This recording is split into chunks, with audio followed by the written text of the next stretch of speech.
The killboard on the Skarn raider Long Patience had already painted the human freighter green for slaughter, and Stalk Leader Ossic purred at the color the moment it bloomed across his vision. Green meant weak. Green meant slow. Green meant a hull that would not turn fast enough to keep its soft belly away from the boarding lances. For 9 generations the Skarn had hunted the trade lanes between the cradle stars, and in all that time, the board had never once been wrong. It read, drive output, hull mass, weapon heat, the speed a target tried to flee.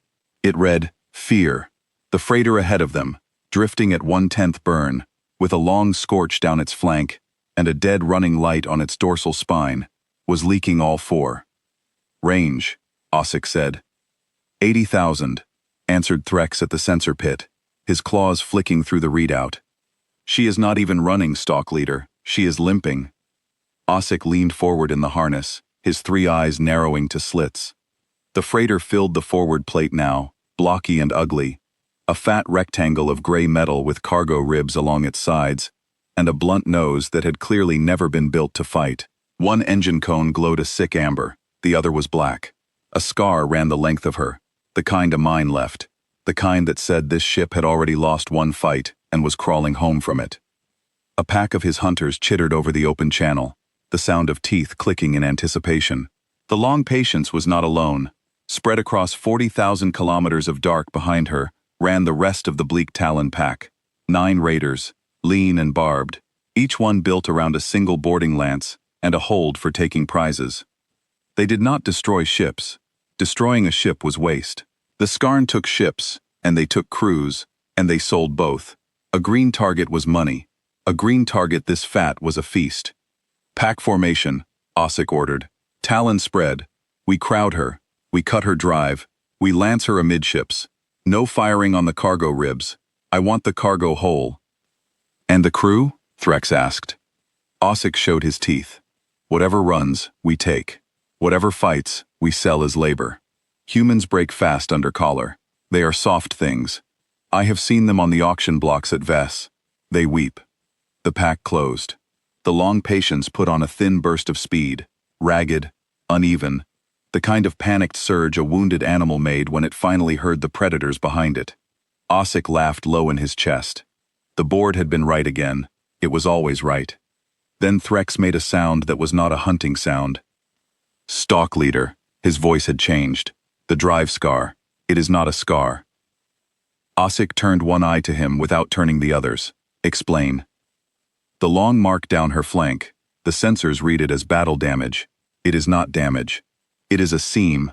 Threx's claws hovered over the readout, not touching it, as if the data might bite.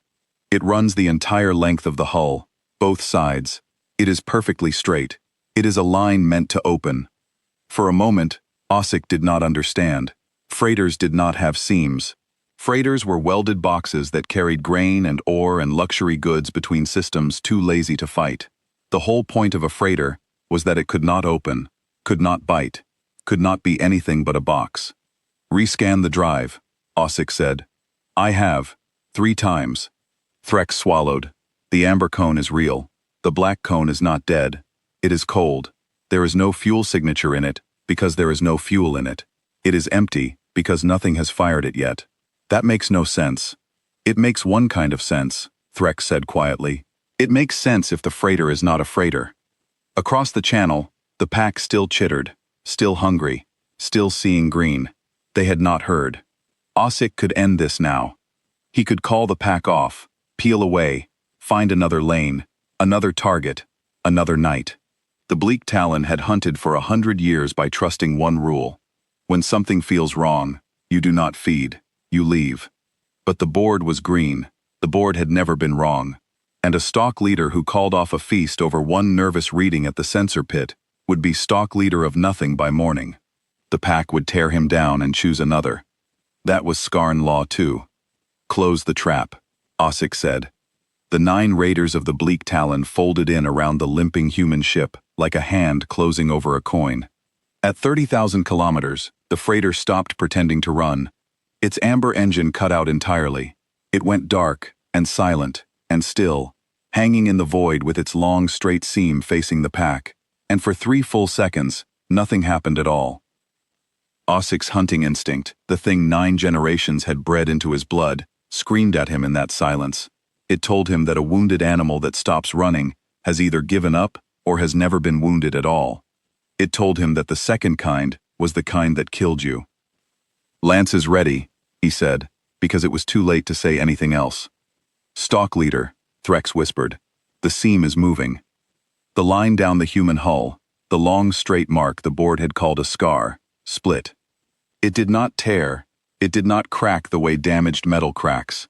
It parted, slow and deliberate, 2 enormous armored shutters drawing back along the full length of the ship, the way a great eye opens, and Osic understood in that instant that the box had never been a box. The gray rectangle had been a shell, a cover, a costume worn by something that wanted, very badly, to be mistaken for prey. Behind the shutters, in the dark interior the false hull had hidden, light came on. Not engine light, not running light. Cold blue-white light, line after line of it, racing along the spine of a structure that had no business fitting inside a freighter. Because it did not fit inside a freighter. The freighter had been the smaller thing. The freighter had been the skin. "Mass," Osic said. His voice had gone thin. "Tell me her mass." Threx did not answer at first. When he did, the number came out cracked. "It is climbing, Stalk Leader." The shell mass was 400,000 tons. The true hull underneath reads. He stopped. He tried again. "It reads at 9 million and still climbing. The shutters are still opening. We are not seeing all of her yet." 9 million tons. The long patience. The proudest raider in the Bleak Talon pack. The ship Osic had killed 3 rivals to command. Massed 200,000. The thing wearing the freighter's skin outweighed his flagship 45 times over. And it had been drifting in front of his pack the whole time, leaking false fear, dragging a false wound, painting itself green on a board that had never once been wrong. The board had never been wrong, because nothing had ever wanted to be on it before. "All ships," Osic said, and now there was no purr left in his voice, no feast, no green. "Break off, full burn, scatter and—" The cold blue-white lines along the true hull reached the prow. They gathered there, brightening, pooling into a single point of light so fierce it bleached the forward plate to white, and across the bottom of that hull, where a freighter would have stenciled its registry and its lazy home port, there was a name. The pack's sensors caught it and held it, and threw it up onto Osic's vision in the last clean second he would ever have to read anything. The name was not in any Skarn record. It was not in any catalog of warships the pack had ever raided, ever feared, ever heard whispered on the auction blocks at Vey. It was a human word, 4 letters, and the translator gave it to him plainly, helpfully, as if it were nothing at all. Bait. The ship that had let itself be hunted finished opening its hull, and turned the full length of that 9-million-ton spine toward the pack that had come to collar its crew, and the hunt the Bleak Talon had started was no longer the hunt the Bleak Talon was in. Threx was speaking very fast now, the words tumbling over each other. "She has gun ports, Stalk Leader. The cargo ribs. The ribs were never ribs. They are turret housings. 40 of them down each flank that I can count, and the count keeps rising as the shutters clear. She has been carrying her whole arsenal inside the disguise. We flew our pack into the middle of her firing arc. We surrounded her. We did exactly what she wanted." Osic had hunted long enough to know the shape of a trap from the inside. He had set 1,000 of them. He knew that the most beautiful trap was the one the prey walked into smiling, because the prey believed it was the hunter. He had built his whole life on that belief. He had told his pack, 2 minutes ago, that humans were soft, that they wept under the collar, that they broke fast.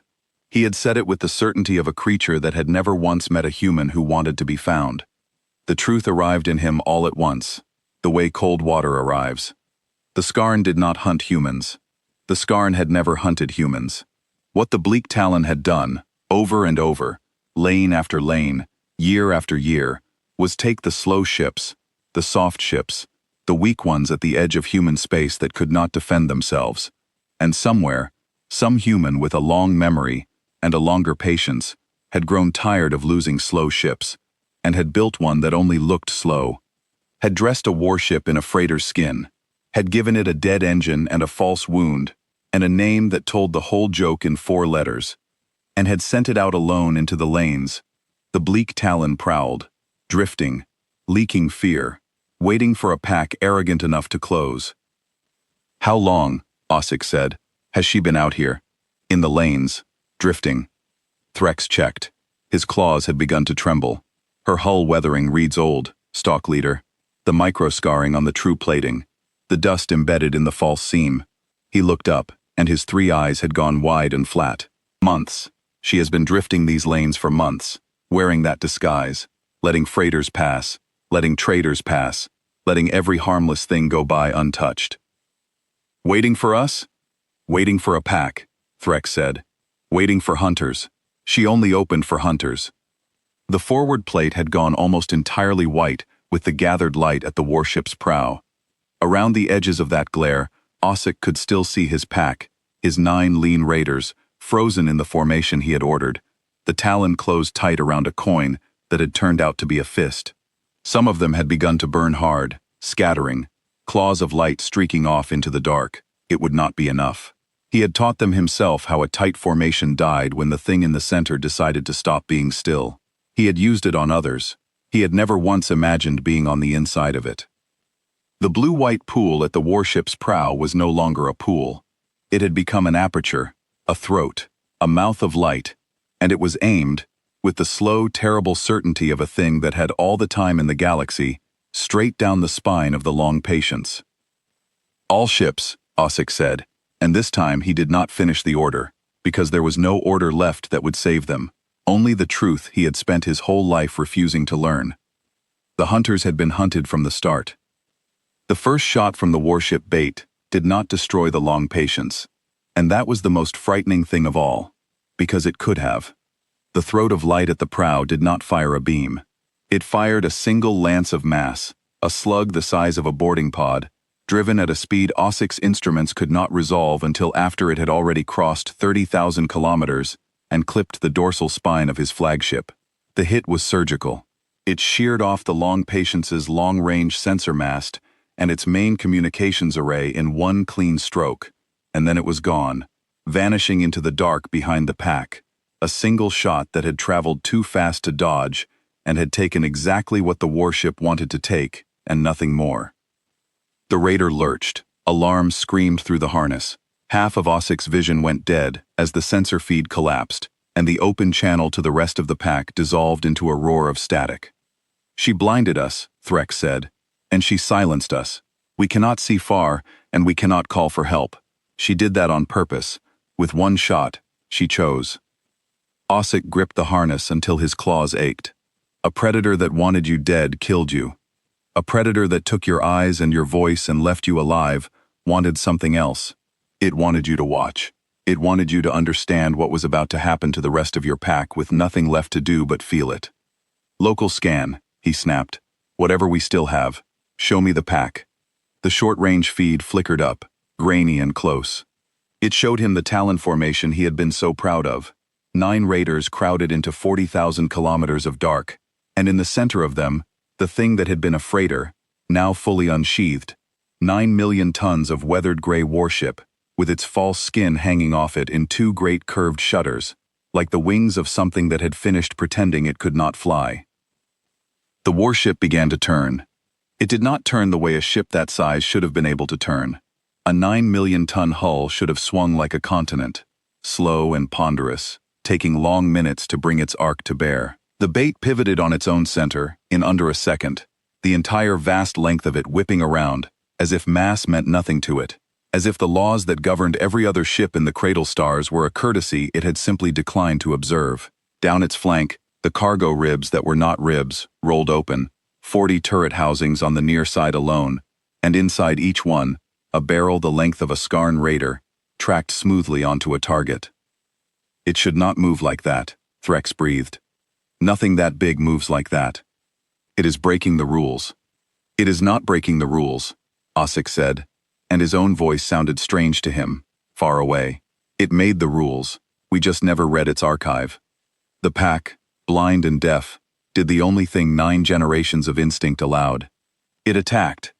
Ossic watched on the grainy short-range feed as his hunters drove inward, boarding lances extended, the way they had driven inward on 1,000 soft ships before this one. The Skarn lance was a beautiful weapon. It punched through a hull, sealed itself to the breach, and pumped the raiders' boarding teams straight into the enemy's guts, before the enemy even knew it had been holed. Against a freighter, it was overwhelming. Against a colony shuttle, it was mercy. 3 raiders reached the bait's flank and slammed their lances against the weathered gray plating with the full fury of the pack behind them. The lances did not punch through, they crumpled. The plating the lances struck was not freighter plate.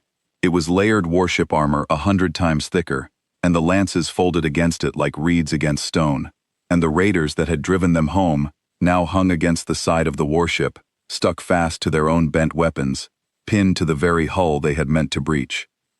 The warship's near-side turrets fired. Ossic had hunted his whole life, and he had never seen guns work the way these guns worked. There was no wild spray, no overwhelming barrage. Each turret took one target and fired once. 40 barrels, 40 shots, and across the grainy feed, the 3 raiders pinned to the hull and a dozen more behind them simply came apart, not in fireballs, not in screaming destruction, but in clean, precise disassembly. Each shot landing exactly where it would do the most and the least, cutting drives, cutting lances, cutting the fight out of a ship without cutting the ship in half. The bait was not killing the pack. It was taking it apart the way a hunter dressed a carcass, with care, with knowledge of exactly where every joint lay. It is not destroying them, Threk said, and there was a new kind of horror in his voice, the horror of a creature realizing that the thing in front of it was not angry, was not afraid, was not even straining. It is disabling them. It is leaving the hulls. It is leaving the crews alive. Of course it is, Ossic said softly. Why? Because we leave the crews alive. We take them. We collar them. We sell them. Ossic's 3 eyes had gone very still. It learned us. It is doing to us exactly what we do. It is taking prizes. The understanding settled over the bridge of the long patience, like cold water finding every crack. The bleak Talon did not destroy ships, because ships were money, and crews were money. They had taught the lanes to fear that, and the humans, somewhere, had heard the lesson and answered it in the only language a pack of slavers truly understood. They had built a thing that would not blow the Skarn out of the sky. They had built a thing that would catch the Skarn, alive, all of them, and carry them somewhere. And Ossic's blood ran cold because he had spent his whole life selling the answer to the question of what was done with a captured crew. Across the feed, the 7th raider tried to run. It was Vresk's ship, the Quick Sorrow, fast and lean, the best engines in the pack. Vresk broke the dying formation and burned hard for the dark, full output, the way Ossic himself had been screaming at them all to do since the seam first split. For one moment it looked like he might make it. The Quick Sorrow was small, and the dark was wide, and even a 9-million-ton warship could not be everywhere. The bait did not chase. It did not need to. One dorsal turret rotated, tracked the fleeing raider across 40,000 kilometers of dark, and put a single shot through the Quick Sorrow's engine block, and the lean, fast ship went dark and tumbling, drives dead, exactly as crippled and exactly as alive as all the rest. The warship had reached out almost lazily and plucked the fastest hunter in the pack out of its escape, as if removing a thorn. There is no running from it, Threk said. There was never any running from it. It chose the lane. It chose the trap. It chose the moment. We have been inside the kill since before we knew there was one.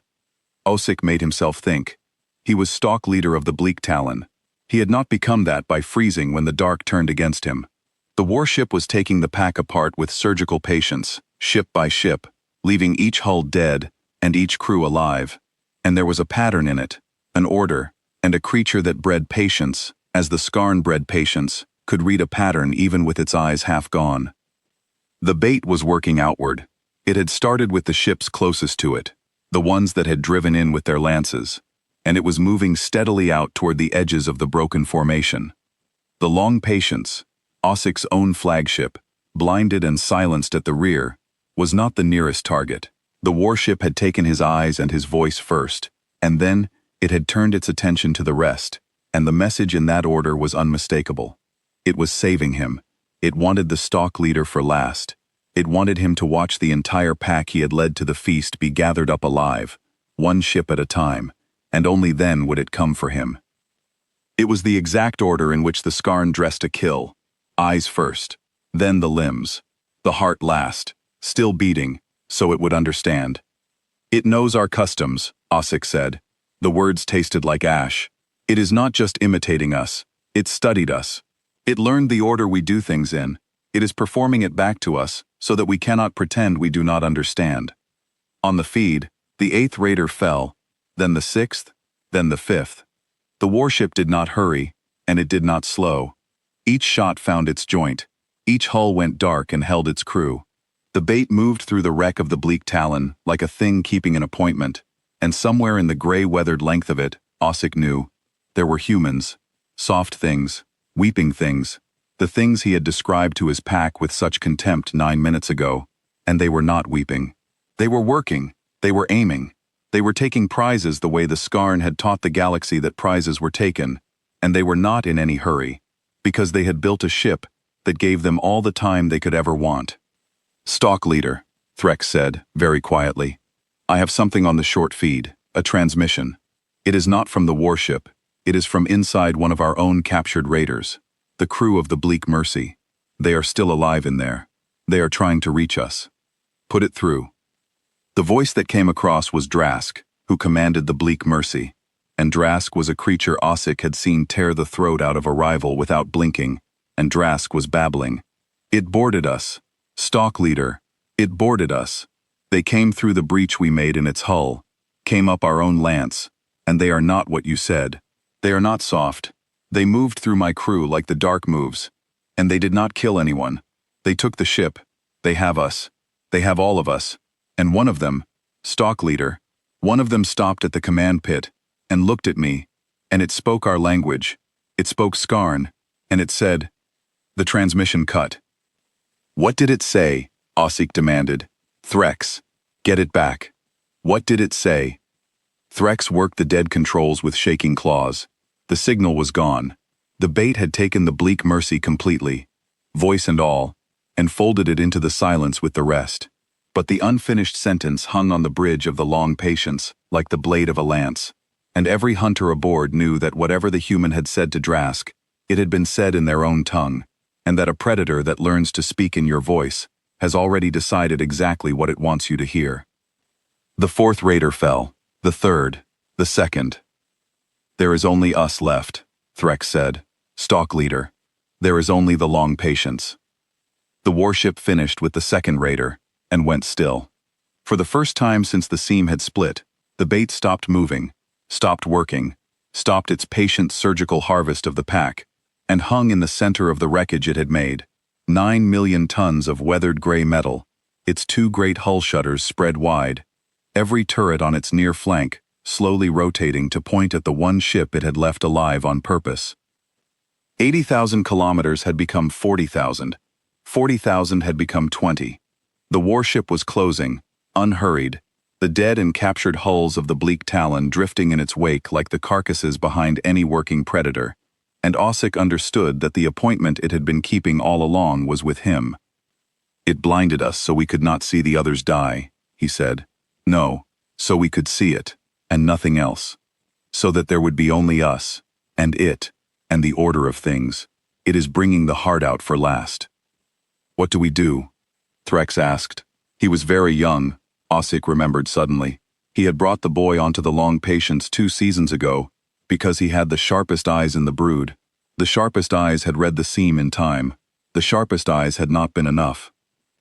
Ossic looked at the closing warship, and at the broken pack drifting in its wake, and at the 4 cold letters he had read in the last clean second before his sensors died. The name the humans had stenciled across the belly of their disguise, so that the joke would be complete the moment it was too late to matter.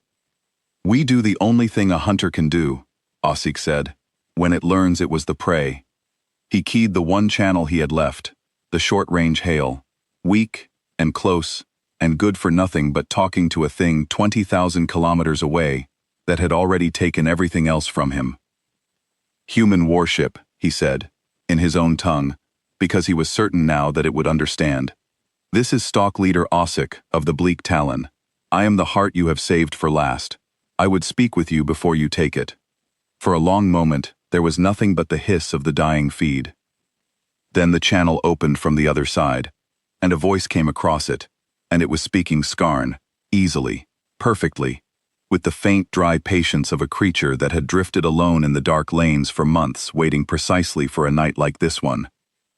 "Stock Leader Ossic," the human voice said, "we have been wanting to meet whoever sits at the heart of the Bleak Talon for a very long time. Sit still. We are nearly there, and do not bother running the kill board. It told you we were green." The voice did not laugh. It did not need to. "Your board only knows how to read prey. We made very sure you would never see anything else coming." Ossic did not answer at once. He was a hunter, and a hunter does not waste the moments it is given, even the last ones. While the human spoke, while the warship closed, he had been doing the only thing left to a creature whose eyes and voice and pack had all been taken from it. He had been thinking. "You boarded the Bleak Mercy," he said into the channel. "You took Drask alive. You took all of them alive. You have not killed a single one of my hunters tonight, though you could have killed us all in the first 3 seconds. Why?" "You know why," the human said. "You worked it out already. I heard it in how you went quiet." Ossic closed his 3 eyes. He did know. "You are taking us, the way we take. You are carrying us somewhere." "Yes. To sell?" "No." The dry patience in the voice did not change. "The Skarn sell crews. The Skarn collar them and ship them to the auction blocks at V, and sell them for labor, for whatever the buyer wants. And they have done this in these lanes for 100 years. And for most of that 100 years, the species you preyed on could not stop you, because you only ever took the slow ships, the soft ships, the ones that could not fight back. You were very careful never to take a ship that could bite. That is what a smart predator does. It eats only what cannot eat it back." A pause. "We are not selling you, Stock Leader. We are bringing you to the families of the crews you took. Every name in your hold records, every soul you sold off the slow ships, has someone who is still waiting. We are bringing the Bleak Talon to them, alive, so they can look at what took their people, and decide together what to do with it. That was the price the lanes set, not death, an accounting." The bridge of the long patience was silent. Threx had stopped working the dead controls. He was staring at the closing warship with his sharp young eyes, and Ossic understood that the boy was doing the same arithmetic he was, the arithmetic of 100 years of green killboards, of every slow ship the pack had ever caught, of every crew it had ever carried to Ve, and sold without once wondering who waited for them. "You have hunted us," Ossic said slowly, "for as long as we have hunted them." "Longer," the human said. "You hunt for a season and move on. We have been building this ship, and ships like it, for 9 of your generations. We dressed warships as freighters and put them in your lanes and let you pass us 100 times while we learned your formations, your customs, the order you dress a kill in, the way your board reads green. We were very patient. We are good at patient. You taught us to be, every time you took one of ours, and we could not reach you. A beat. Tonight, we could reach you. That is the only thing that changed. Everything else, we have known for years." Ossic looked at the broken pack drifting in the warship's wake. 9 raiders. The whole Bleak Talon. The pride of his life. The thing he had killed 3 rivals to lead. Taken apart joint by joint in under 20 minutes by a single hull that had let itself be hunted. And not one of his hunters dead. Every one of them alive in the dark. Being carried to an accounting 100 years in the making. A lesser stock leader would have fired. The long patience still had its lance, still had its forward guns, still had the harness, and the will to drive straight at the thing and die biting. Ossic considered it for exactly as long as it took to remember the order the warship had used. Eyes first, then the limbs, the heart last, still beating, so it would understand. The humans had not built a ship to kill the Bleak Talon. They had built a ship to make the Bleak Talon understand. And a stock leader who drove his last raider into its guns in a useless rage would die having understood nothing at all. "You left me for last," Ossic said, "so that I would watch." "We left you for last," the human agreed, "because you are the one who said it, on your own channel, before you closed the trap. We were listening. You said humans are soft. You said we weep under collar. You said we break fast." The voice did not rise. It did not need to. "We wanted the creature that said that to be the one still watching at the end, so that when you tell the families what you did, you can also tell them what you learned. We are not soft, stock leader. We are patient. There is a difference, and your whole pack just paid to learn it.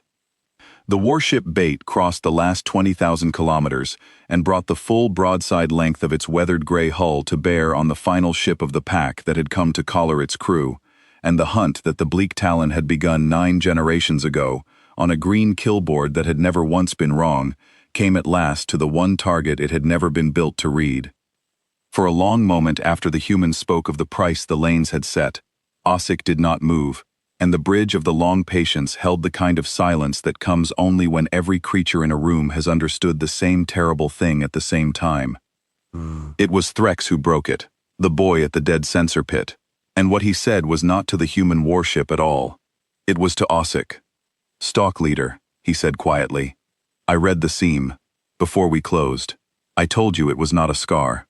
I told you it was a line meant to open." He did not say it to accuse. He said it the way a sensor officer reads a number, flat and exact. "You said the board was green." "I remember what I said," Ossic answered. "I am not asking you to remember," Threx said. "I am telling you, so that when the human carries us to its accounting, it will know that someone aboard the Long Patience read the truth in time. Not so it will spare me, so the record will be right." The boy lifted his sharp young eyes to the closing warship on the grainy feed. "I wanted in the record that one Skarn saw the door for what it was, even if the heart of the pack chose the board over him." The human voice came back across the channel, and there was something different in it, a small shift, the first warmth Ossic had heard from it. "It is in the record, sensor officer," Voss said. "It has been in the record since the half-second your pack hesitated before it closed. I saw it happen. I have seen it happen on other ships, in other packs. A young pair of eyes that reads the seam and is overruled by an old pair of eyes that trusts the board. It is always the same. It is the saddest pattern we know, and it is the one we built this entire ship to defeat." A pause. "Your kind always has someone who sees us coming. Your kind never listens to them in time. That is not a weakness in your sensors, sensor officer. It is a weakness in your hearts, and it is the one weakness no killboard will ever read for you, because the board cannot see the thing that overrules it." Ossic looked at the boy, and the boy looked back, and the warship Bait came on across the last of the dark, unhurried, certain, its weathered gray length growing, until it filled the whole of the forward plate, and the heart of the Bleak Talon understood that the sentence had already begun, that it had begun the moment he chose the green board over the only eyes aboard that had read the truth, and that everything that came after would be the slow paying out of that single half-second for the rest of his ruined life. The boarding came not through the Long Patience's hull, but through its airlock, and that detail told Ossic more than the entire battle had. A ship that wanted to kill you breached your hull. A ship that wanted you cut its way through the dorsal armor and vented your crew into the dark. The Bait did neither. It matched the Long Patience's spin to the millimeter, brought a docking collar against the flagship's own airlock, and knocked. The pressure seals cycled. The hatch indicator on Ossic's panel turned from red to amber to green, the same green the killboard had painted across the human freighter 20 minutes ago, and Ossic understood the humans had a sense of irony that ran as cold and as deep as their patience. "They are coming aboard," Threx said. His claws had curled tight against the harness. "They are not even forcing it. They are using the door." "Open it," Ossic said. Threx turned all 3 eyes on him. "Stalk leader. Open it." Ossic unclasped his own harness and rose, slow, deliberate, every joint in his body aware that it was being watched by something that knew exactly where each of those joints lay. A hunter does not cower behind a sealed door when the thing it failed to read comes calling. We will meet them standing. Whatever they are, they will see that the heart of the Bleak Talon did not weep. The inner hatch slid open, and the humans came through, and they were not what 9 generations of Skarn lore had taught Ossic to expect. He had seen humans before, on the auction blocks at Vey, collared and bowed and gray with exhaustion, and that was the only human he had ever bothered to know. He had filed them, in the part of his mind that sorted the galaxy into prey and not prey, firmly under prey. The 4 figures that stepped onto the bridge of the Long Patience were the same species and a different animal entirely.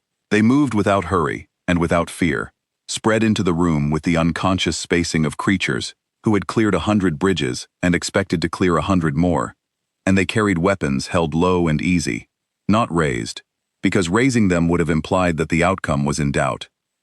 At their center walked the one who had spoken. Ossik knew it at once, before she said a word, by the way the other three angled themselves around her. She was not large. By Skarn measure, she was small, lean, weathered in a way that matched her ship, gray at the temples, a long pale scar running from her jaw down into the collar of her suit. She looked at Ossik with steady dark eyes, and there was no hatred in them, which was somehow worse than hatred would have been. "Stock Leader Ossik," she said, in Skarn, "I am Hold Captain Raina Voss, of the warship Bait. You wanted to speak before I took the heart, so speak. You have earned that much. Most of the packs we have done this to never asked for anything but mercy." "I will not ask for mercy," Ossik said. "I know." Voss tilted her head slightly. "That is why you have my attention." Ossik studied her. The scar, the gray, the weathering on her ship, on her crew, all of it old, all of it earned over long years in the dark lanes, wearing a freighter's skin and waiting. "You said you have done this to other packs." 11 of them, Voss said. "The Bleak Talon is the 12th. There were others, before we built ships like this one, that we could not reach at all. We remember those too. We remember every pack that ever worked these lanes, because we kept the records you did not bother to keep. We know how many slow ships the Bleak Talon took in 100 years. We know the count to the soul." "How many?" Ossik said. Voss did not consult anything. The number was clearly one she carried the way a hunter carries the shape of its territory, without needing to think. 4,162, she said. "That is how many people the Bleak Talon took off slow ships in these lanes and sold at Vey. 4,162 names. I have read all of them. So has every member of my crew. We read them before every hunt, so that when we knock on a door like yours, we remember exactly why we built a ship that knocks, instead of one that simply kills." The number landed on the bridge of the Long Patience and sat there. Ossik had never counted. It had never occurred to him to count. A green target was money, and money did not have a number you carried. It had a number you spent. He had taken slow ships for 30 years, and led the pack for 9, and in all that time, he had never once thought to ask how many. "You have a number for everything," he said. "We have a number for everything that matters," Voss answered. "It is how we stay patient. Patience without an accounting is just waiting. We do not wait, Stock Leader, we count, and we build, and when the count is ready, we come." Threx made a small sound, and Voss's dark eyes flicked to him, and softened by some small degree that Ossik would not have believed a human capable of an hour ago. "Your sensor officer read the seam," Voss said. "I saw the moment it happened, in how your pack hesitated for half a second before it closed. That half second was him. He is young, he understood, and he was overruled." She looked back at Ossik. "You overruled him." "I am Stock Leader," Ossik said. "The board was green." "The board was green," Voss agreed. "We spent 9 generations making sure it would be." "Do you understand what that means? It means we knew, when we built this ship, that you would have a creature aboard who was smart enough to see the trap, and we built the trap to defeat him anyway. We did not beat your weakest hunter tonight, Ossik. We beat your best one. We beat the one who was right." She let that settle. "That is what patience buys. It buys the right to defeat the one who saw you coming." Ossik looked at Threx, and the boy looked back at him with his sharp young eyes, and something passed between them that had no words in any tongue, Skarn or human. The boy had been right. The boy had read the seam, and the Stock Leader, the heart of the pack, had chosen the kill board over the only set of eyes that had told him the truth, because 30 years of green had taught him that green was never wrong. "What happens now?" Ossik said. It was not a question. He had stopped asking questions.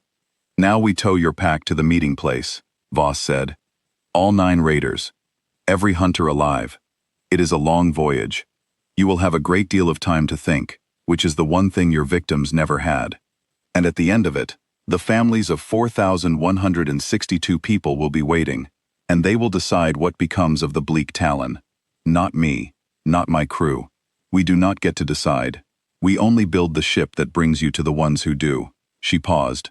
"Most of them, Stock Leader, want far less than you would have given them, That has been the hardest thing for my crew to learn, that the people you hunted, when they finally have you, mostly just want to look at you and ask why and go home. They are not like you. That is why we built the ship the way we did, so they would never have to become like you to get their people back. And if they want more than to look? Then they want more than to look, Voss said simply. It is theirs to want. You spent 100 years deciding the fate of crews who had no say in it. You do not get to be surprised, now, that the say has finally changed hands. She gestured, and 2 of her crew moved to the harness stations, not roughly, just thoroughly, beginning the work of securing the bridge of a ship that was no longer Ossic's. But I will tell you what I have seen, across 11 packs. I have never once seen the families do to a hunter what the hunter did to them. Not once. They could. No one would stop them, and they do not. Her dark eyes held his. That is the part your kind never understood about mine. You thought we were soft because we did not strike first. We are not soft. We simply do not enjoy it. There is a difference, and you spent 100 years mistaking one for the other, all the way up to tonight. Ossic stood on the bridge of his captured flagship, surrounded by the patient creatures he had called prey, and felt the last 30 years of his life rearrange themselves into a shape he had never seen, because he had never once looked at them from this side of the door. You should know, Voss added, almost gently, that we did not pick the bleak talon at random. 11 packs we took before you, and we could have taken 11 more in any order. We came for you next because of a ship called the Sundrift, a slow human ore hauler your pack took 6 years ago, in the cradle lanes, with 210 people aboard. She watched his face. You will not remember it. It was one green target among thousands, but the families of the Sundrift have been waiting 6 years, and one of them builds ships. One of them helped build this one. The faintest pressure entered her steady voice. You took her parents off the Sundrift when she was 19. She is 25 now, and she designed the hull shutters that opened tonight, and she asked for one thing only, when we let her choose the next pack. She asked for the one that took the Sundrift, so here we are. The bridge was very quiet. She is not aboard, Voss said. She does not need to be. She built the door that knocked on yours. That was enough for her. She turned to go, then stopped. You asked to speak before I took the heart. You have spoken. Now sit down, Stalk Leader. The voyage is long, and at the end of it, there is a young woman who has waited 6 years, and 4,000 others like her, and they would all like, very much, to ask you the same question. You will have the whole journey to find an answer. I suggest you start now. The voyage out of the cradle lanes took 11 days, and Ossic spent them learning the warship from the inside, the way a captured animal learns the bars of its cage, except that the bait was not a cage. The humans gave him the run of a great deal of it. They did not have to guard a creature who had nowhere to go, and no pack left to go to, and they seemed to understand that letting him see the ship was its own kind of sentence. He saw the turret housings up close, the ones his sensors had read as cargo ribs, each barrel longer than the long patience itself, each one cradled in shock dampers and feed mechanisms of a craftsmanship that made the Skarn lance look like a sharpened stick. He saw the false hull, the freighter skin, racked and folded along the spine where the shutters had pulled it back, and he saw how thin it was, how cheap, a costume worth a fraction of the warship under it, built only to be believed for the 90 seconds it took a pack to commit. He saw the names. That was the thing that broke something in him. On the 7th day, there was a long corridor down the spine of the warship, between the turret feeds, and its walls were covered floor to ceiling in small etched plates, and each plate was a name. He could not read the human script, but Threx, who had been given the run of the ship alongside him, and who had spent his nights learning the letters from a patient crewman, read them aloud, slowly, one after another, until Ossic told him to stop, and then Threx kept reading anyway, because the boy had understood something the Stalk Leader was still refusing to. 4,162 plates. Ossic did the arithmetic he had never once done in 30 years. He worked out how many of them his own claws had been on the harness for. He worked out how many green targets it took to fill a corridor, and the number was not large, because each green target had carried 100 names, 200, and a corridor filled faster than a Stalk Leader who never counted would ever have guessed. He stopped at one plate, near the middle, and made Threx read it twice, and then stood before it for a long time without speaking, because it had been a slow grain hauler the long patience took in his second year of command. A green board, a quick easy prize, and he had not thought of it once in 28 years. And here were its 81 names etched in a human hand on the wall of the ship that had finally come for him. They walk this corridor before every hunt, Threx said quietly. On the 9th day, the boy had aged in the 11 days, or perhaps had simply stopped being a boy. The crewman told me. They walk it, all of them, and they read the plates, and then they go and put on the freighter skin, and drift in the lanes and wait. They do not do it for hate, he said. They do it so they will not forget what the patience is for. Ossik said nothing. He had begun to understand that there was nothing left for the heart of the bleak Talon to say that would not sound, in this corridor, like a creature explaining why the names on the wall did not matter, and he had run out of the strength to be that creature. On the 11th day, the bait dropped its long sublight burn, and the meeting place came up on the bridge plate Voss let him stand at, and Ossik saw that it was not a fortress, not a fleet, not the gathered war machine of an avenging species. It was a station, plain and gray and patched, ringed with ore haulers and colony shuttles and slow, soft civilian ships, the exact kind of ship the bleak Talon had hunted for 100 years. And around the station, waiting, were people, thousands of them, gathered at the viewing galleries, small and unarmored and unhurried, looking out at the captured raiders the warship towed in its wake. They were not cheering, they were not raging, they were just looking, the way Voss had said they would, the way the hunted look at the thing that took their people when at last it is brought before them, with its claws bound. There she is, Voss said beside him. She did not point. She did not need to. The one who built the door. She is in the second gallery. She has waited 6 years for this view, and now that she has it, do you know what she is doing, Stock Leader? Voss's dark eyes were on the gallery, and there was something in her weathered face that was almost grief, Athea. The accounting did not happen the way Ossik had braced for, and the way it did happen was worse, because there was nothing in it for a hunter to be brave against. They brought the bleak Talon's crews off the towed raiders in groups, unbound, into a great plain hall at the heart of the station, and they sat them at long tables, and they fed them. Ossik had expected a cage. He had expected the families to come at them with whatever they had. He had braced his pack for it. He had told them, on the long voyage, to die with dignity if it came to that. To remember they were the bleak Talon. None of it came. The humans set bowls of warm food in front of 9 raider crews who had spent 100 years selling people into collars, and then the families came in and sat down across from them, and looked at them, and began, quietly, to ask. It was the asking that undid the pack. A gray-furred woman, small and bent, sat across from Drask, who had torn out throats without blinking, and asked him in careful scarn whether her son had been frightened, at the end, when the bleak Mercy took the hauler he crewed. Drask, who feared nothing, could not answer. He stared at the bowl in front of him, and his great clawed hands shook, because he did not remember her son, because her son had been one green name among thousands, and the not remembering was the whole of his crime laid bare in a single question he could not answer. This happened 100 times across the hall, 1,000 times. The families did not want the pack dead. Voss had been right about that. They wanted to be remembered. They wanted the creatures who had taken their people to have to look at what taking meant, to sit in a warm room and be asked a quiet question and discover that they had no answer, because they had never once thought of their green targets as anything that could be asked about. It was a punishment built by a patient species, and it was more terrible than any execution, because it could not be died against. There was no enemy in the room. There was only food, and questions, and the slow, unbearable arithmetic of names. Ossik sat at the head of the longest table, because he was the heart, and across from him sat the young woman who had built the door.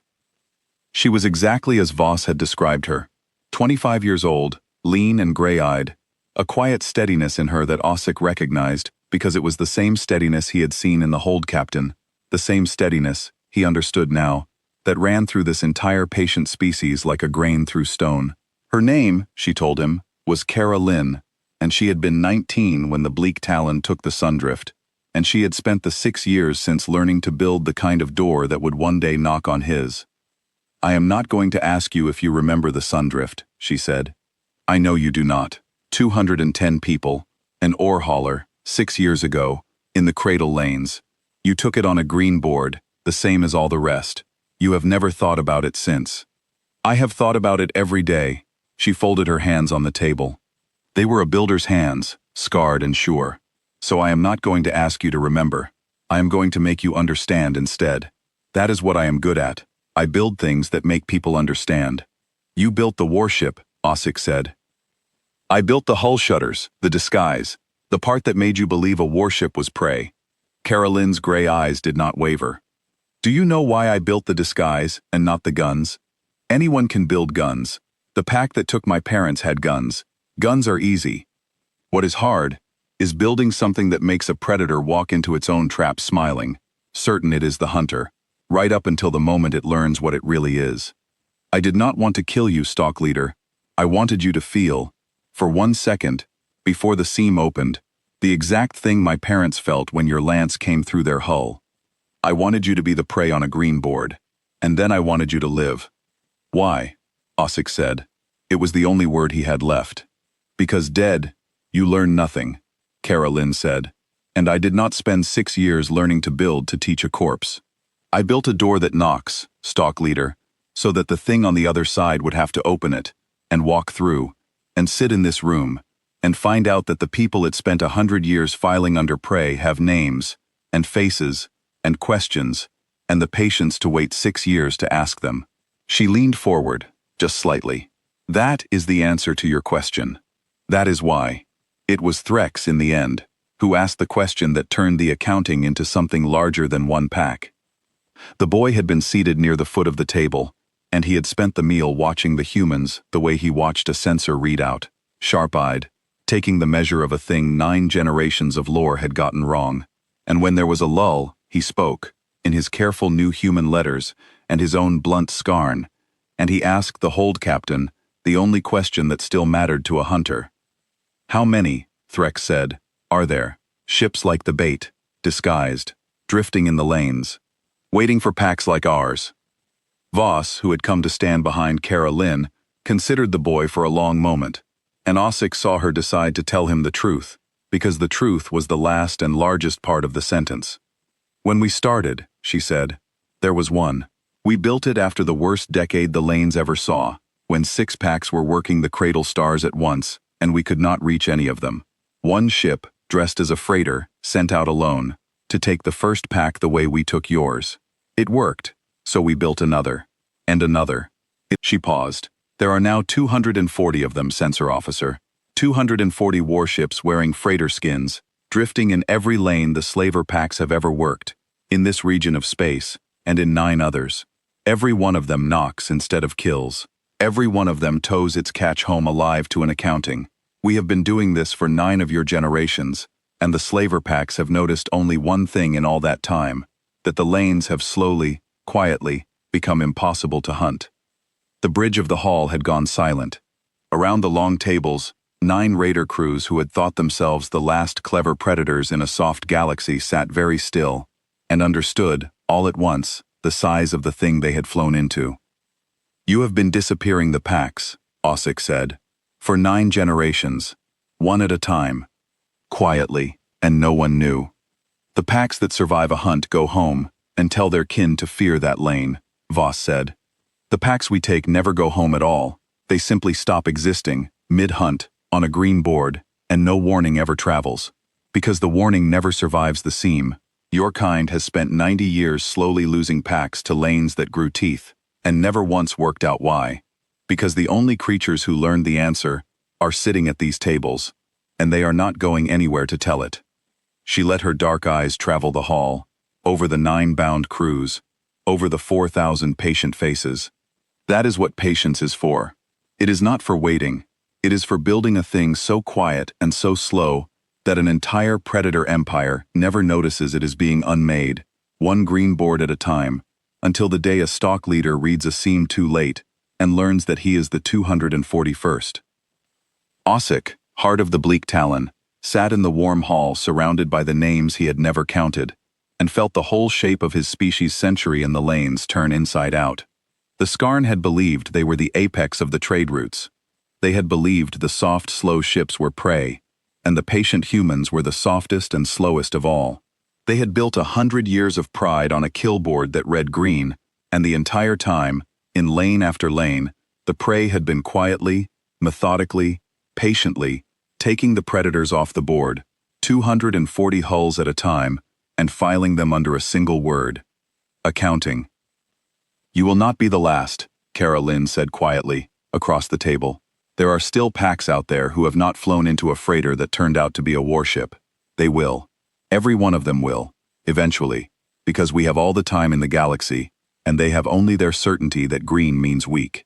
We are very patient, Stock Leader. We have to be. There are 4,162 names on the wall of just one ship, and there are 240 ships, and every one of them has a wall." Her gray eyes held his without anger and without mercy, the steady gaze of a builder looking at a finished thing. "Do the arithmetic. You never did, in 30 years. Do it now. It is the only sentence I want you to serve." And Ossic, who had never once counted, sat in the hall of the patient species, and finally, at the very end of everything he had been, began to count. There was a thing Ossic did not yet know, and Voss told it to him on the second day after the accounting, because she had decided the heart of the bleak Talon should carry the whole of it. The Skarn were not the only ones who had noticed nothing. Their masters had noticed nothing either. The packs that worked the lanes did not work alone. Above them sat the Vey Combine, the great clearinghouse of the auction blocks, the bloated ringed station where every collared crew the packs ever took was sold, counted, and shipped. The Combine took its cut from every prize. The Combine kept the only ledgers the Skarn ever kept, and the Combine, for 90 years, had watched its supply of fresh crews slowly thin, lane by lane, pack by pack, and had blamed everything except the truth, because the truth was unthinkable to a thing that lived by selling the helpless. They thought the packs were getting lazy, Voss said. She had brought Ossic to the warship's long corridor of names again, and they walked it together, slowly, between the etched plates. 90 years of fewer prizes, and the Combine's answer was always the same. The packs are soft, the packs are careless. Send out more packs, push them harder, work new lanes. They never once asked where the lost packs went. A pack that stops sending prizes is a pack that has gone idle, in the Combine's ledger. Never a pack that has been taken. The idea that the prey could be removing the predators did not exist in their accounting, because they had no column for it. So they kept sending packs into the dark, and we kept taking them, and the Combine kept writing idle next to names that were sitting in halls like the one you sat in 2 days ago. Ossic stopped walking. Then the Combine does not know. Even now, after 90 years. After 90 years, Voss said, the Vey Combine believes it is suffering a long, slow labor shortage. It believes its packs have grown decadent. It has no idea that 240 freighters that are not freighters have been quietly unmaking its entire supply chain since before the current Combine Master was born. She ran a hand along a row of plates, not stopping, just touching. That is about to change, not because we will tell them. We will never tell them. It will change, because the arithmetic has finished. There are not many packs left, Stalk Leader. The Bleak Talon was one of the last large ones in this region. When the last pack flies into the last freighter that is not a freighter, the Combine's supply will not thin. It will stop. All at once, and a clearinghouse with nothing left to clear is a corpse that has not yet noticed it is dead. Ossic understood then the true scale of the patient thing the humans had built, and it was larger than a ship, larger than 240 ships, larger than the lanes.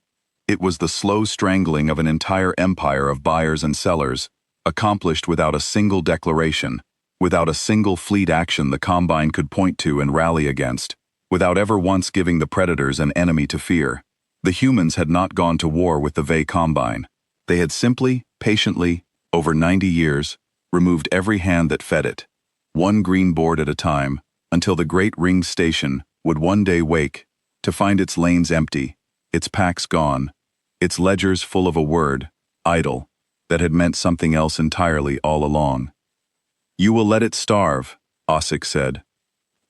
We will let it stop, Voss corrected. There is a difference. The Combine sold 4,000 and more of our people off your ship alone, Stock Leader, and millions more off the ships of packs we will never get to name. We are not going to crack its station, or burn its rings. That is what your kind would do, and we are not your kind. We are going to take away the only thing it ever had, which was a steady supply of the helpless, and we are going to do it so quietly that it will never even get to be a martyr. It will simply, slowly, become irrelevant. A predator empire that runs out of prey does not die in battle. It dies in a ledger. We are very good at ledgers. She finally stopped, at the end of the long corridor, where the last plates were freshly etched and the wall still had room to grow. These 210 are the Sundrift. Cara Lynn etched them herself, before she ever touched a hull shutter. She told me she wanted to fill in the wall before she earned the right to add to it. She has earned it many times over. And there is still room, Stalk Leader. There is always room. That is the terrible part, for your kind. The wall is never finished. We always leave room. Because we are patient, and patience plans for the names it has not yet had to carve.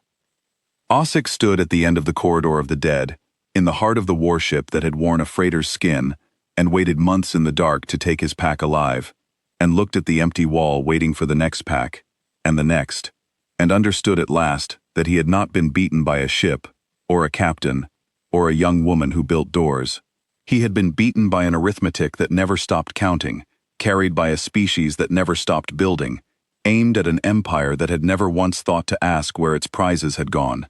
The bleak Talon had flown into the 241st quiet door, and somewhere out in the dark lanes, the 242nd was already drifting, leaking false fear, painting itself green for the next certain predator that had never learned to count. The decision of the families came on the 14th day, and it was not the decision Ossic had spent his whole captivity bracing for. They gathered in the great hall again, all of them, the 4,000 who had come, and the 9 raider crews who had been brought, and Hold Captain Voss stood at the front beside Cara Lynn, and a council of the families read out, in plain words, what was to become of the bleak Talon. Ossic stood for it. He had decided he would stand for whatever came, because standing was the last thing a stalk leader could still do, and because the boy Threx was watching, and the boy would carry whatever Ossic did into whatever was left of his life. The sentence was this: the bleak Talon would not be killed. The bleak Talon would not be collared, would not be sold, would not be made to feel the thing it had made 4,000 others feel, because the families had decided, after 14 days of asking quiet questions across long tables, that they did not want to become the thing that had taken their people, and that the only way to be certain of that was to refuse it entirely. Instead, the bleak Talon would carve. Every hunter of the pack, all 9 crews, would spend the rest of their working lives in the corridors of the warships, etching plates, not as prisoners in a cell, as keepers of the wall. They would read the records the humans had kept, the records the Skarn had never bothered with, and they would etch the names of the people the packs had taken, name by name, plate by plate, until the walls of all 240 ships were filled, and then they would build new walls and fill those too, because the wall was never finished, because there was always room. They would spend their lives making sure that the 4,000 and the millions were remembered by the very claws that had taken them. That was the sentence. To remember, forever, by hand. It is not mercy, Cara Lynn said, when it was read, and she said it to Ossic directly, across the hall, because she had earned the right. Do not mistake it for mercy. Mercy would be a cell, where you could stop thinking. This is not that. We are going to make you spend the rest of your life learning the names of every single person your kind ever filed under green. You will know them. You will know how old they were, and what ships they crewed, and which of them were frightened at the end. You will carve them with your own hands, one at a time, for the rest of your life, and you will never reach the end of the wall, because we will never stop leaving room. Her gray eyes were steady. You spent 30 years not counting. We are going to make you count for the rest of them. That is the sentence. It is the heaviest one we know how to give. Ossic, heart of the bleak Talon, bowed his head, because there was no order left in him to give, and no harness left to grip, and no green board left to trust, and because for the first time in his life he understood that there was a punishment worse than death, and that a patient species had spent 9 generations learning exactly how to build it. I accept it, he said. It does not require your acceptance, Voss said, not unkindly. But it is better, for you, that you gave it. The warship bait did not stay at the station to see its catch settled. There were lanes to drift. That was the thing Ossic came to understand in the days after the sentence, as he learned the corridors and the etching tools and the long, quiet work of the wall. The warship that had taken his pack was already restless, already turning its weathered gray nose back toward the dark, because somewhere out there the next certain predator was prowling a lane it believed was soft, and the bait would not let a single one of them go unanswered, while there was room left on any wall in the fleet. He watched it leave from a viewing gallery on the 20th day. The crew brought the false hull up out of its racks along the spine and unfolded it, plate by plate, over the warship's true shape, the turret housings vanishing back into cargo ribs, the gun throat at the prow disappearing behind a blunt freighter nose, the long straight seam closing, until the 9-million-ton warship was once again a fat, ugly gray box that any killboard in the galaxy would paint green at a glance. They scorched a fresh false wound down its flank. They killed one engine and let the other limp. They did everything Ossic had watched them undo on the first night, in reverse, slowly, patiently, dressing the apex predator of the lanes back into the costume of its favorite prey. And then the freighter that was not a freighter limped out of the station's light and into the dark, alone, leaking false fear, drifting toward whatever lane the record said a pack still worked, to wait however many months it took for the next certain hunter to read its green board and close. Hold Captain Reyna Voss came to stand beside Ossic at the gallery, watching her own ship leave under another captain's command, because Voss was staying behind to oversee the wall, to teach the Skarn to carve, to make sure the heaviest sentence the patient species knew how to give was carried out by hands that finally understood it. "You are wondering how we can keep doing it," she said. "How a species drifts in costume in the dark for 90 years and does not go mad, or hard, or cruel.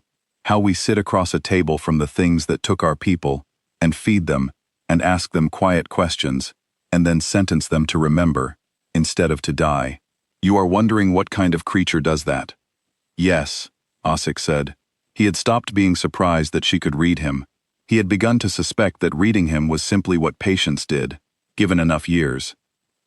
"I will tell you, because you are going to spend the rest of your life carving our dead, and you should know whose dead they are." Voss watched the false freighter shrink into the dark. "We are a species that lost. For a long time, in the lanes, we lost. The packs took our slow ships and we could not reach them, and we buried empty graves, and we raised children who had been pulled off haulers, and we had every reason in the galaxy to become hard, to build ships that killed, to go out into the dark and burn every pack we could find, and feel righteous doing it. That is what your kind would have done. That is what most kinds do. It is the easy thing. It feels like strength." She turned to look at him, and there was nothing soft in her weathered face, and nothing cruel either, only the long, steady patience he had mistaken, on the first night, for weakness. "We chose the hard thing instead," she said. "We chose to take you alive, to remember the names, to build a sentence heavier than death and carry it out without ever once becoming the thing that earned it. Do you know how much harder that is, Stalk Leader? Do you know how much patience it takes to have the apex predator of the lanes bound and helpless in front of you, with the names of your own parents on the wall behind you, and to choose, every single time, for 90 years, across 240 ships, not to become you?" Her dark eyes held his. "That is the category your kind never understood about mine. You looked at a species that would not strike first, and you filed it under prey. You never once considered that not striking first might be the single hardest thing in the galaxy to do, and that a species that can do it, over and over, for 90 years, without breaking, is not soft at all. It is the strongest thing in the dark. It is just strong in a direction your killboard has no column for." Months passed, and then years, and Ossic carved. He learned the human letters from Threx, who had learned them faster, and the two of them worked the same corridor often, the old heart of the pack, and the young censor officer who had read the seam too late, etching the names of the taken into plate after plate, filling the walls the patient species always left room on. Ossic found, somewhere in the second year, that he had stopped thinking of the names as a sentence and started thinking of them as the only honest work his claws had ever done. He did not say this to anyone. He suspected Voss knew anyway.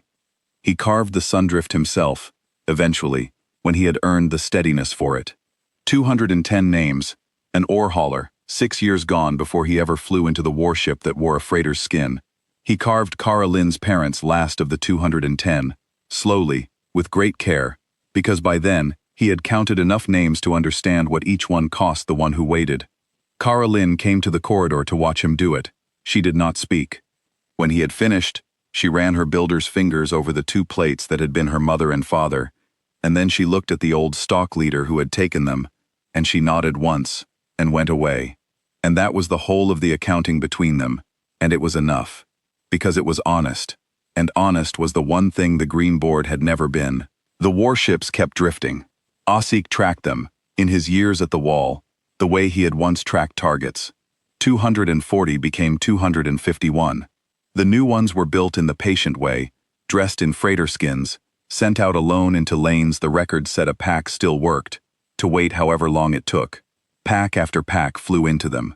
The walls kept filling, and out at the bloated ringed heart of the Vey Combine, the great clearinghouse of the auction blocks, the supply of fresh crews kept thinning, lane by lane, year by year, and the Combine Master kept writing idle, next to the names of packs that had simply stopped existing, and never once, in all those years, did the truth reach the column it belonged in, because the only creatures who had learned it were carving names in the corridors of warships and going nowhere at all. And then, in the 11th year of Osik's sentence, the Vey Combine ran out of packs. It did not happen in a battle. There was no fleet at its rings, no warship at its gates, no declaration, no fire. The last large pack in the last worked lane flew into the 273rd freighter that was not a freighter, on a green board that read weak and slow and soft, and the seam opened, and the pack was taken alive and towed home to an accounting, and after that there were simply no more packs sending prizes to Vey. The supply did not thin, it stopped. All at once. And the great ringed clearinghouse that had sold the helpless for 100 years woke one morning to empty docks and idle blocks, and a ledger full of a word it had been writing wrong since before its master was born, and it had no enemy to rally against, no fleet to fight, no fire to point to, only the slow dawning silence of a predator empire that had run out of prey and had never once noticed the patient thing that had taken it all away. The humans never told them. That was the part Osik came to understand was the whole of it. The patient species could have broadcast the truth across the lanes, could have claimed the victory, could have made the Combine kneel, and know exactly what had unmade it. They did none of it. They simply let the great station become irrelevant, quietly, the way they did everything, and went on drifting their freighters in the dark, and went on filling their walls, and went on leaving room. Osik, heart of what had been the bleak Talon, carved the last name of the last pack into the wall of the warship Bait, in the 12th year, and stood back, and looked at the corridor of the dead he had spent his ruined life learning to remember. The wall was not finished. The wall would never be finished. There was still room, because there was always room, because the patient species planned for the names it had not yet had to carve. He thought of the green board, then. The one that had never once been wrong in 9 generations. The one that read drive output and hull mass and weapon heat and fear. The one that had painted a warship green, because the warship had wanted, very badly, to be mistaken for prey. He understood now what the board had never been able to read. It could read everything a predator was. It had no column at all for patience, and so it had never seen the strongest thing in the dark coming, not once, not in 90 years, not in 273 quiet doors, not until the seam was already opening, and the 4 cold letters were already lit, and it was already, always, too late. Out in the lanes, a fat, ugly gray freighter drifted alone, leaking false fear, dragging a false wound, its long straight seam closed and waiting, painting itself green for the next certain hunter that had never learned to count. And somewhere behind its blunt false nose, in a corridor of names that would never be finished, the patient species kept building, and kept waiting, and kept leaving room, because that was the one thing the predators of the galaxy had never understood about the prey they filed under green. The prey was never soft. The prey was only patient. And patience, given enough years, takes everything. There was one more thing, near the end, that Osik had not expected, and it came from the boy. Threx was no longer a boy. 12 years at the wall had made him something else, lean and quiet and exact. His sharp eyes turned now to letters instead of sensors. He had carved more names than any other Skarn in the fleet, because he carved fast and clean and never wrong. And Voss had come, in the last years, to trust him with the records themselves, the long human ledgers of the Taken that the carving was drawn from. And one evening, in the corridor of the warship Bait, Threx set down his tools and said the thing he had been turning over for 12 years. "I have stopped being angry about the first night," he said. It was not an accusation. It had the flat, clean weight of a fact, the kind he had once read off a censor pit. "For a long time I was. Not because we were taken, because of the half-second where the whole pack hesitated and could have peeled away and did not." He looked at the wall of names. "I am not angry anymore, Stock Leader. I am something worse, I am sure. I have spent 12 years carving these names, and I am sure now that everything that happened to us turned on a single choice that had nothing to do with the warship at all. It turned on which kind of eyes a pack listens to, ours or the board's." Ossic set down his own tools. He had become, in 12 years, a creature who could listen. "You are sure because you are right," he said. "The board could read green, because green was all it could read. The rest of it, the things that take a pack off the board, it had no column for at all." He looked at the long corridor, at the plates that would never be finished, at the room the humans always left. "It is the same blindness our whole kind carried, Threx. For 90 years, the Combine carried it. Every pack in every lane carried it. We trusted a machine that read prey, and we never once built a way to see the thing that was quietly reading us. The humans understood that about us before we understood it about ourselves, and they built 273 doors aimed at exactly that blindness, and we flew into every single one, certain to the last that we were the ones doing the hunting." Threx was quiet for a while. Then he said the thing that Ossic carried, for the rest of his years at the wall. "The humans had a hunter aboard who saw it too," the boy said. "Kara Lynn. She was 19, and she was right about what the lanes were, about what the packs were, about what would stop them, and her people listened to her.